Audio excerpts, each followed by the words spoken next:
sama, punya model yang apa? Sama. Nah, sebab itu secara intelektual Nabi Muhammad itu dikenalkan oleh karakter para nabi-nabi dulu. Ya detail. Satu Quran 30 juz. Andai kan sampai hafal Quran. Sampai merunut sejarahnya coba. Kita ini kan kadung dibentuk. Artinya kita ini ya alhamdulillah sudah kadung kebentuk, tahu sejarah para nabi. Tapi asal usulnya kita tahu lewat kitab yang namanya Al-Qur'an. Supaya apa? Nabi Muhammad itu dibimbing bahwa Quran atau ajaran beliau benar-benar musaddiqal lima baina yadayhi, benar-benar selaras dengan ajaran sebelumnya. Mulai ajaran yang bersifat samawi sampai hal-hal yang basariyah, yang menyangkut tabiah napa? Basariyah. Kalau contohnya ngeten, misalnya begini. Nabi Muhammad disejarahkan Nabi Ibrahim, beliau punya problem. Problem itu berupa punya bapak atau paman yang tidak Islam. Bahkan nak ning ceritane kiai-kiai desa dari Nabi Ibrahim cilike kon adol patung. Terus didol meniki patung ya ora manfaati ra mudarati mbok tuku ya karepem ora napa karepem. Mbok ana sanate mbok ora pokoke cerita iku populer. Disejarahkan begitu. Sehingga Nabi Muhammad tahu, oh ternyata yang punya problem ngadepi keluarga itu tidak saya tok. Dulu Nabi Ibrahim juga punya problem ngadepi keluarga. Aku tak lumayan terima paman, Pak Lek, Pak De, Abu Jahal sinten? Abdullah. Nabi Ibrahim malah bapak. Dah gitu. Setelah itu juga diceritakan tentang Nabi Nuh, Nabi Lut, seorang nabi besar yang punya nasib sial, yaitu istrinya pengkhianat.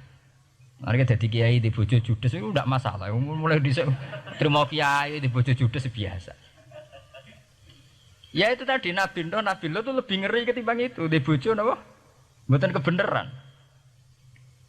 Kita kan paling dicoba bojo judes, kan ringan banget. Paling banter mecano piring gelas itu murah banget. Begitu terus. Nabi Musa juga gitu. Diceritakan Nabi Musa, beliau adalah seorang sosok Bani Israel yang temperamental. Ya basaria sekali. Saking temperamentalnya ketika tukaran ya jotos. Karena nak kiai temperamental kadang jotosan ya ono sanate ya Nabi Musa ku nak tukaran ra cocok napa? Jotos. Fawakazahu Musa faqada alai.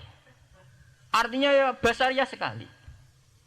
Cerita ABG ini publik wonten saat beliau melarikan diri, lala ketemu cewek loro. Ya ora wentise barang Nabi Musa, waduh mari maksiat ae terus kan. Wadek aja mlaku ning ngarepku. Nah kena angin aku roh sikile mari nafsu. Aku nabi kok nafsu barang kan ra pantes. Nah ngono kayak mlaku guriku. Ya basaria sekali itu sampai detail. Terus ketika itu terus disuaka politik oleh Nabi Syuaib. Sehingga menjadi tradisi bahwa semua nabi akan mengalami problem dengan kaumnya, kemudian disuaka politik oleh komunitas yang berbeda, yaitu komunitas Syuaib itu di luar pemerintahan Fir'aun. Sama seperti yang dialami Nabi Muhammad, komunitas Mekah itu menyiksa Nabi, bahkan mengimbargo sinten Nabi. Semua aliran dana, aliran ekonomi, akses dana, akses makanan itu ditutup di Mekah. Sehingga Nabi sampai dahar dedaunan, fisik bil jibali napa Mekah.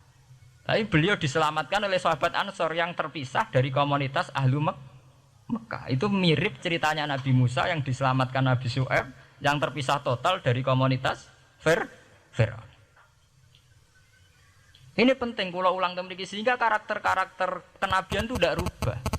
Karakternya sama. Sehingga setelah kita mengenali karakter para nabi, kita mudah sekali mengenali nabi palsu. Paham ya? Mulane kalau nabi palsu paling seneng musodek, ketara palsune. Lah sing repot sing ora ketara, mergo jenenge Ahmad. Ahmad Muhammad tak mirip. Mulane nek kowe dhe jeneng supaya ora ngaku nabi, jenengno Kartolo. Mergo nek Ahmad bin Gulam ora jenenge Ahmad. Ana terkenal nabi nek ora jenenge Muhammad utawa napa? Ahmad. Mulane Ahmad bin Gulam pas ngaku nabi pengaruhe gedhe mergo mirip. Mulane kula wingi takoki mahasiswa Jogja, Gus, cara jenengan jeneng Jawa mbek Arab apa iki? Nak trene akeh nabi palsu apik Jawa lah Kartolo. Karena secara kriteria kenabian ndak akan masuk. Nek anak jenenge Kartolo atau Karmin itu ndak akan masuk kriteria wong sing bakal dadi nabi. Lah anak jenenge Ahmad tak mirip-mirip nabi. Oh Ahmad Hulam bin Mirza wani ngaku nabi mergo jenenge Ahmad. Musaddiq ya mergo musaddiqal lima bena ya teh.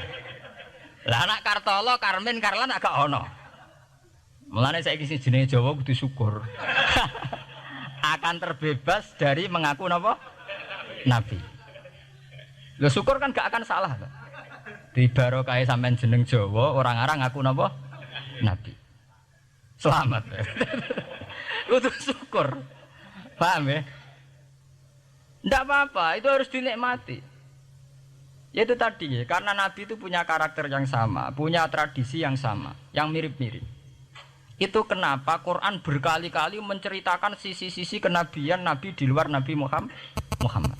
Karena biar karakter Nabi Muhammad terbentuk, ya, terbentuk dengan karakter Nabi sebelumnya.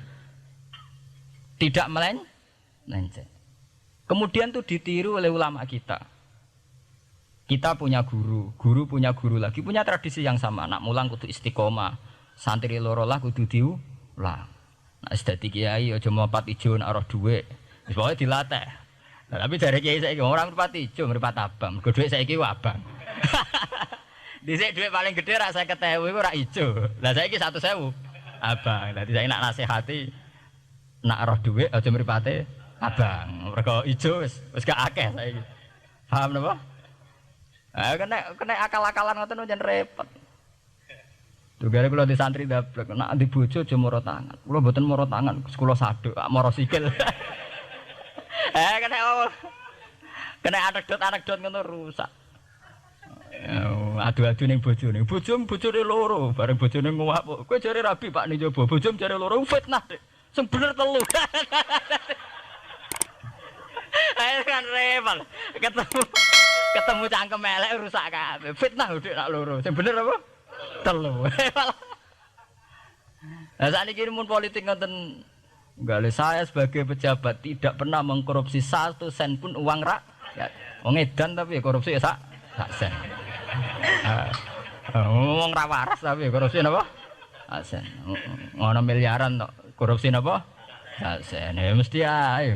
Geneman. Ayo, jadi zaman akhir itu kayak zaman dhisik, kayak Abu Nawas kabeh. Jadi apa-apa niku mun mboten karu-karuan.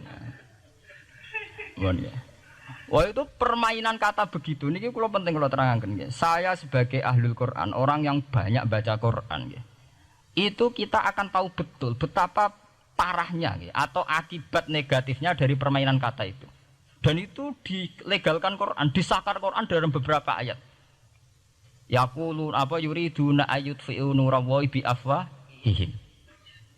Orang-orang Yahudi, Nasrani, kafir Mekah itu ingin sekali membunuh Islam lewat permainan kata bi afwahihim.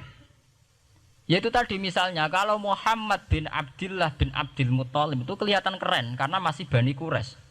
Tapi kalau diistilahkan Muhammad bin Abi Kabsah, wah Muhammad sing anake Karlan niku, iku ora ummiyin. Balik dadi wong alim terus diistilahno bapakmu sing cilike iku angon wedhus. Ya terus repot terus ajur kah? Kabeh. Itu bi afwahihim. Efektivitas bi afwahihim itu sampai tenggene Tarikh Suyuti wonten keterangan wa min dzalika irtadda jam'un minas sahabah. Dari permainan kata yang ditanamkan orang Yahudi itu sampai banyak sahabat yang murtad. Istilahnya itu jam'un minas sahabah. Meskipun setelah murtad itu ya divonis tidak sahabat. Misalnya menyangkut nasa mansuh. Orang Yahudi pinter, du'afaul muslimin, orang-orang muslim yang imannya masih lemah. Delok le nabimu, wong kok pelin-pelane ngono.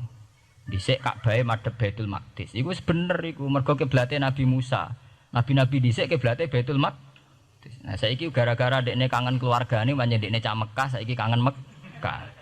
Terus kon manggon omahe buyut-buyute. Dadi saiki kiblat diadepno omahe buyute. Kangen-kangene dhewe tunggu urusan kiblat jare. Jadi pas Nabi itu masih di Medina. 16 bulan Nabi salate madhep Baitul Maqdis. Suatu saat tok wahyu falan walliyana kiblatan tarduha. Fawalli wajhaka satral Masjidil Haram. Sakniki kan madhep teng Mekah. Sajane ki normal saja. Artinya normal ya normal. Tapi orang Yahudi memanipulasi bahwa itu fakta bahwa Muhammad itu memimpin agama dengan cara tradisinya sendiri. Mergo dekne kangen keluargane ra iso muleh. Terus salat madhep daerahe dhewe, nggo pelipur lar. Ya jare sahabat sing du'afal muslimin diangen-angen ya iya. Lah niki kula peringatan teng santri-santri ya. Sebab itu kalau sampai jadi kiai itu santri harus punya wawasan intelektual yang luas. Semenjak itu Quran mewahyukan secara nalar sejarah. Ya ini sing disebut ayat inna awwala baiti wudi'a lin-nasi lalladzi bi Bakkata mubaraka wa hudal lil alamin fihi ayatum bayyinatum maqamun apa Ibrahim. Akhirnya Nabi Muhammad nantang ning tokoh-tokoh Yahudi. Apa salahnya saya punya dua kiblat?